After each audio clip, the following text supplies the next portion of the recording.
दोस्तों, बलूचिस्तान से काफी बड़ी खबर आ रही है कि बलूचिस्तान ने अपनी आजादी की घोषणा कर दी है। यह घोषणा मीर यार बलोच के द्वारा की गई है, जो बलूचिस्तान के एक काफी इंपॉर्टेंट लीडर हैं और ये बलूचिस्तान के एक काफी इंपॉर्टेंट लेखक भी हैं। और इन्होंने भारत से यह डिमांड करी है कि भारत बलूचिस्तान को एक कंट्री का दर्जा दे और दिल्ली में इनके लिए एक एम्बेसी खोली जाए। और साथ ही साथ इन्होंने यूनाइटेड नेशन से भी यह रिक्वेस्ट किया है कि बलूचिस्तान को एज अ कंट्री रिकॉग्नाइज किया जाए। और इन्होंने यह भी कहा है कि बलूचिस्तान के फ्रीडम को लेकर एक ऑफिशियल अनाउंसमेंट जल्द ही कर दी जाएगी। हालांकि यह इतना आसान नहीं होगा, क्योंकि भारत और पाकिस्तान के बीच में अब एक प्रॉपर सीज फायर हो चुका है और इस समय पाकिस्तानी आर्मी का पूरा जो फोकस होगा वो बलोच फ्रीडम मूवमेंट पे होगा। पाकिस्तानी आर्मी पूरी तरीके से इस मूवमेंट को कुचलने की कोशिश करेगी।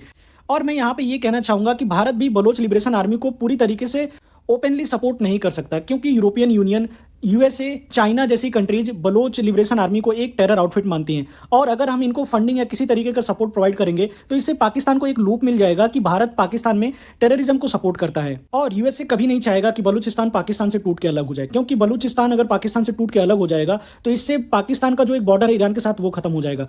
और बलूचिस्तान में जो पाकिस्तान के एयर बेसेस हैं वो इन फ्यूचर ईरान को बॉम्ब करने के लिए यूएसए के काम आएंगे। इसलिए कभी भी यूएस नहीं चाहेगा कि इस रीजन में पाकिस्तान टूट के अलग हो जाए। हालांकि भारत यहां पे ये कर सकता है कि भारत प्रॉपरली पाकिस्तानी सेना द्वारा जो बलूचिस्तान में एट्रोसिटीज की जा रही है उसको प्रॉपरली डॉक्यूमेंट करे और उसको पूरी दुनिया के सामने रखे। और भारत पूरी दुनिया के सामने बलोच फ्रीडम मूवमेंट को लेकर एक सेंटीमेंट पैदा करे कि बलोच अपने हक के लिए लड़ रहे हैं। और बलूचिस्तान में महिलाओं और बच्चों की पढ़ाई और स्वास्थ्य को लेकर जो कंडीशंस हैं उसको पूरी दुनिया के सामने रखें। और हम प्रॉपरली अपने उन फ्रेंडली कंट्रीज के साथ अप्रोच करें जो बलोच फ्रीडम मूवमेंट के लिए एक पॉजिटिव नजरिया रखते हैं। और साथ ही साथ भारत को बलूचिस्तान में जो ह्यूमन राइट एजेंसीज हैं, जो भी एनजीओज हैं, उनको अब प्रॉपरली फंड करना चाहिए। और भारत को पूरी दुनिया के सामने यह रखना चाहिए कि इस समय पाकिस्तानी सेना बलूचिस्तान का जो एक पॉलिटिकल फ्रीडम है उसे किस तरीके से सप्रेस कर रहा है, जिसमें इनके जो बड़े लीडर्स हैं उनको इन्होंने जेल में डाल दिया था।